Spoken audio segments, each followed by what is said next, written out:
सुप्रभात प्यारे बच्चों। आज हम जो यह पाठ पढ़ रहे थे तलाश, इसके महत्वपूर्ण प्रश्नों की चर्चा करेंगे और आपने इस विषय के अंतर्गत बहुत सारे विषयों पर हमने चर्चा की, परिचर्चा की। अब आइए इसके जो मुख्य क्वेश्चन हैं, महत्वपूर्ण प्रश्न हैं, इन प्रश्नों को समझते हैं। पहला प्रश्न है, मोहनजोदड़ो के नगरों का निर्माण कितने वर्ष पूर्व हुआ था? तो इसका उत्तर सभी को याद है। कितने वर्षों पूर्व हुआ था?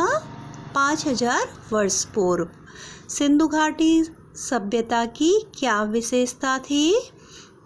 तो सिंधु घाटी सभ्यता की ये तीनों ही विशेषताएं थी।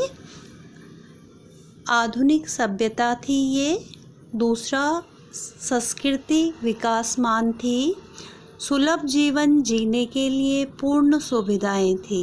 तो आप इसका उत्तर लिखेंगे उपर्युक्त सभी। आगे बढ़ते हैं। अगला प्रश्न, हिमालय के हृदय से कौन कौन सी नदियाँ निकलती हैं? तो इसका उत्तर है सिंधु, ब्रह्मपुत्र, यमुना और गंगा। अगला प्रश्न, भारत की कौन सी गुफाएं प्रसिद्ध हैं? तो ये बहुत फेमस प्रसिद्ध गुफाएं बेटा, इन्हें ध्यान से याद करिए। अजंता, एलोरा, एलिफेंटा की गुफाएं बहुत प्रसिद्ध हैं। अगला प्रश्न, सिंधु नदी का दूसरा नाम क्या था? तो सिंधु नदी का दूसरा नाम इंडस था। प्राचीन भारतीय संस्कृति की क्या विशेषता थी? तो पाठ के आधार पर हमें पता लगा कि प्राचीन व नवीन का सामंजस्य स्थापित करना ही प्राचीन संस्कृति की विशेषता है।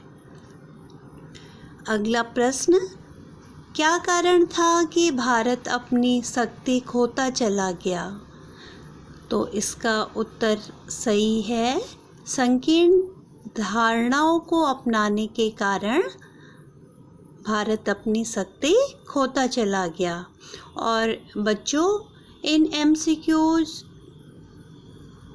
को याद कर लेना सभी बच्चे, क्योंकि इन्हीं से आपके प्रश्न MCQs के अलावा 1 नंबर के सवाल की तरह भी बन सकते हैं। ठीक है, कि आप लिखते हो ना, एक लाइन में जिनका आंसर देते हो, उत्तर देते हो, तो इन्हीं से वो प्रश्न भी बनेंगे।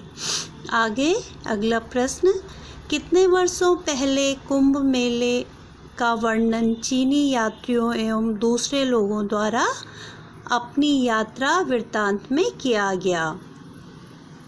तो 1300 वर्ष पूर्व। ठीक है, इसका सही उत्तर है 1300 वर्ष पूर्व। अगला प्रश्न, क्या कारण था कि भारत अपनी शक्ति खोता चला गया? ये हमने विचार विमर्श कर लिया था। इसका सही उत्तर है संकीर्ण धारणाओं को अपनाने के कारण। अब अगला प्रश्न देखते हैं, मोहनजोदड़ो की सभ्यता के विकास को कैसे बताया गया? उत्तर आप लिखोगे पूर्ण रूप से विकसित। अगला प्रश्न देख लेते हैं, चीन और एशियाई यात्री भारत में क्या छोड़ गए थे? तो इसका सही उत्तर है यात्राओं की दास्तान।